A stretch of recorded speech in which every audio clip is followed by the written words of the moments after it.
अस्सलाम वालेकुम। मैं हूं लियाकत राज पर। काफी दिनों से नहीं बल्कि कई माह से इंतजार हो रहा है, इंतजार है कि कब रीशफलिंग हो रही है सिंध काबीना में। वजीर कौन उठाए जाएंगे, किन वजारतों में वज़रा को हाथ धोना पड़ेगा, ये तो हम सुन सुनकर कान पक गए हैं। गुज़श्ता रात जनाब आसिफ अली जरदारी साहब ने बुलाया वजीर आला सिंध को और वजीर आला सिंध को रीशफलिंग के मुतालिक ब्रीफिंग ली और वजीर आला मुराद अली शाह ने पहला एतराज उठाया मलक सिकंदर पे, मलक असद सिकंदर के बेटे पर एतराज उठाया कि जनाब इनको वजारत नहीं दी जाए। जिसके बाद मुराद अली शाह की बातें गौर से आसिफ अली जरदारी साहब ने सुनी और बातें सुनने के बाद कहा कि शाह साहब आप जाकर बार बिलाल हाउस में बैठें, उसके बाद फिर आपकी तलबी की जाती है। उसके बाद कहा जा रहा है कि जो सदर आसिफ अली जरदारी के दो फ्रंटमैन वजीर हैं उनमें शर्जील इनाम मेमन और सैयद नासिर हुसैन शाह को तलब किया गया।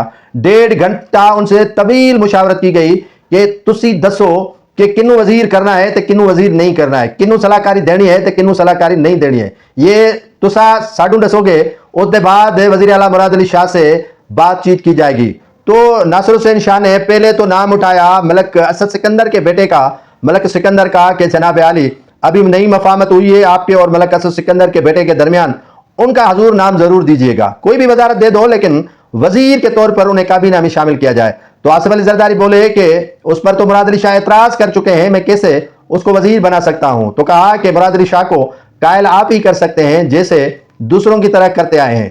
तो आसिफ अली जरदारी ने हामी जरूर भरी है लेकिन जो यकीन दहानी है मुकम्मल वो नहीं करवाई है। अब देखना यह है कि पलड़ा जो मलक असद सिकंदर के बेटे का भारी होता है या डॉक्टर वो सिकंदर शोरो का पलड़ा भारी होता है। सिकंदर शोरो भी किसी से कम तो नहीं है, दोनों में अब कंपटीशन है। जैसे वहां चांडियों और मक्सियों में कंपटीशन है, इसी तरह जिला जाम शोरों में मलक असद सिकंदर और जो डॉक्टर सिकंदर शोरो है उनके माबेन बड़ा जो है वो तगड़ा सिस्टम चल रहा है। दोनों एक दूसरे को जोर आजमाई कर रहे हैं। अब देखना यह है कि कौन कामयाब होता है, कौन कामयाब नहीं होता है। रीशफलिंग का जो मामला है वो फिलहाल पेंडिंग हो चुका है और अभी कितने दिन लगते हैं, कौन से दिन आते हैं। अभी तो आसिफ अली जरदारी के लिए सुना है कि वो लाड़काना गए हैं, लाड़काना में अपने बेटे और बहन से भी मुशावरत करेंगे।